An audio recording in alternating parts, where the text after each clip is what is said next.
Bigfoot, Sasquatch, Abominable Snowman, Yeti. They have different names all over the world. Tales of the giant, hairy creatures span the globe. From Native American tribes all the way through Europe and Asia, it seems everyone has a version of them. Even Australia has the Yowie Man. There are thousands of alleged sightings of Bigfoot. Some are even backed up by photographs and videos. However, there have never been any bones recovered of the elusive creature. This hasn't stopped the search for them, however. Scientists and wilderness buffs alike venture out into the woods hoping to finally catch a glimpse of them.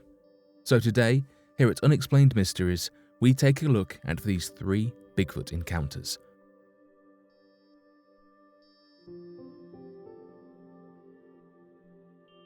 Kidnapped by Bigfoot. The year was 1924. The gold rush may have been over, but that did not stop Swedish immigrant Albert Ostman from giving gold prospecting a go. After spending years in construction and logging, Ostman decided it was time for something different, and he thought he might as well get a little vacation out of it while he was at it. He had heard of a rumour of a gold mine near Toba Inlet, near Vancouver, Canada. The area was lush with trees and surrounded by mountains, the perfect getaway from his recent year-long construction job. He hired a local indigenous man as a guide to the head of the Toba Inlet. The guide was a talkative man and told Ostman tales of the area. One tale even involved the rumoured gold mine. According to him, there was a heavy drinking white man who would come and go from the mine, always having gold to spare. But one time, he never came back from the mine. They suspected a Sasquatch had killed him.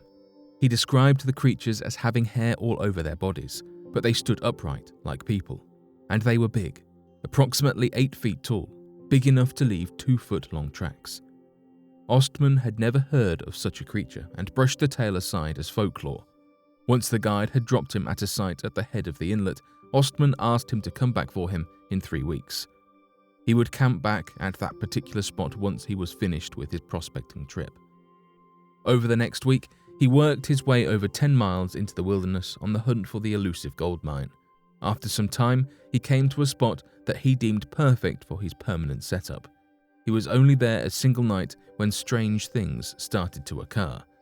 Ostman awoke, after a deep and heavy sleep, to discover that his entire campsite had been disturbed. He hadn't heard anything the night before and simply blamed it on an animal. On night 2, his backpack had been dumped out. He noted that food had been taken. Instead of going out to look for gold, Ostman hung around the camp, hoping to catch a glimpse at the culprit. But nothing showed itself. On the 3rd night, he was determined to stay awake. He needed to know what was lurking in the darkness around his site. That, however, proved to be impossible. Having obviously fallen asleep, he was awoken by something picking him up off the ground, still cocooned in his sleeping bag. After being dragged and carried for what he believes was 3 hours, Ostman was finally dropped. He described hearing 4 voices, speaking in a language he didn't understand, but it was too dark to make them out. As the sun came up, however, he got a good look. There were indeed 4 of them. He described them as an old man and an old woman, along with a young boy and girl. He estimated the old woman to have been over 7 feet tall and 500 pounds. The old man was even bigger than that. He was sure his gun would not affect the large man, except for maybe angering him, so he sat and contemplated his escape. The family of Sasquatches kept him in a small valley for days, occasionally bringing him sweet roots as food. The young ones, who started out shy, eventually took an interest in him. He made them water ladles and tossed them old snuff cans to play with, and that's when he came up with his ingenious escape plan. He had once heard a story of a man blinding a bull by throwing snuff into its eyes. Next, he threw the young boy Sasquatch another snuff box, this time with a teaspoon of snuff inside. The young boy tasted the snuff and then took it to the old man. It was obvious they enjoyed the taste of it and came back for more. Ostman then knew he had to get the old man to eat a whole box of snuff, and then hopefully he could get away. Because of the interest in the snuff, the old man kept getting closer to Ostman, eventually grabbing a box and emptying it into his mouth. He swallowed it in one gulp before licking the box clean. After a few minutes, the old man became sick. Ostman saw his opening and ran. Using his rifle, he shot warning shots as he escaped. He miraculously was not followed. He made his way down the mountain and finally into a nearby camp. He merely told the locals he was lost and did not mention the sight of the Sasquatch until much later, fearing being called crazy. Needless to say, he never tried prospecting again.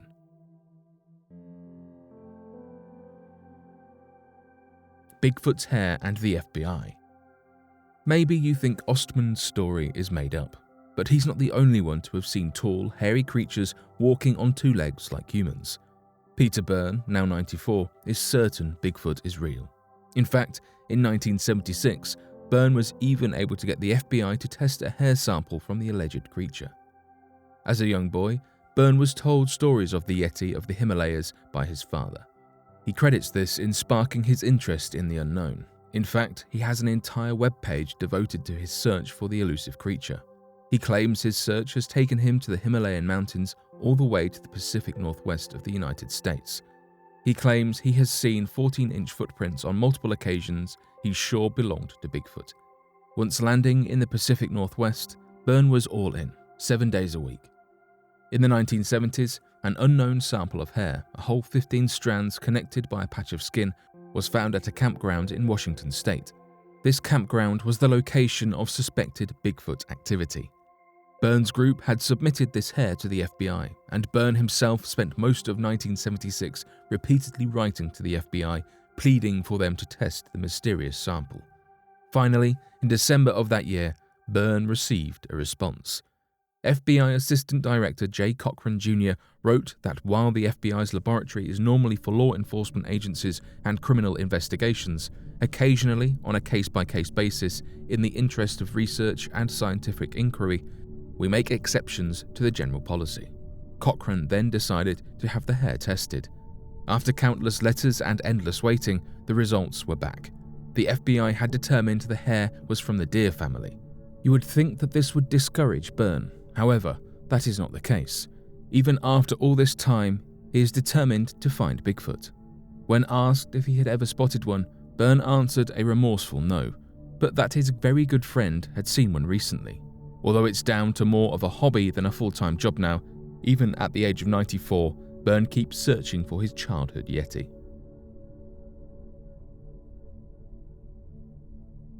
Does forensic science substantiate Bigfoot claims?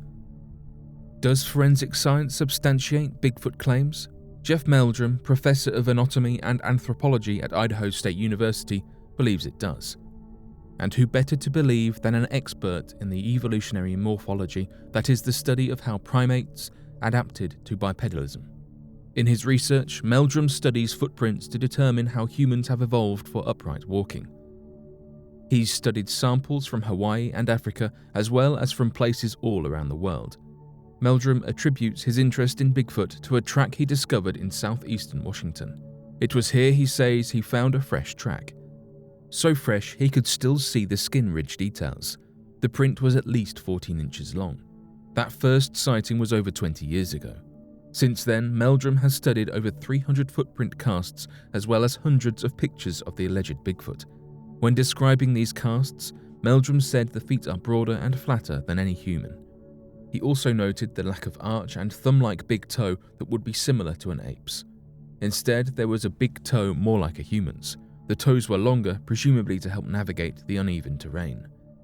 Furthermore, based on the imprint, Meldrum believed that the prints couldn't have been manufactured as some believed. The print is pressed into the ground in such a way that it shows flexibility in the foot. He noted that these prints are surely adapted to allow a large primate to walk on two legs. To Meldrum, this evidence is proof that Bigfoot may exist, and it would be ridiculous to simply discount his existence. Meldrum doesn't simply believe in Bigfoot, he is certain he exists. Even skeptics applaud his work. One Brian Dunning has gone on to say the work of responsible scientists like Dr. Meldrum is exactly what true skeptics should be asking the Bigfoot community for, not criticizing him for it.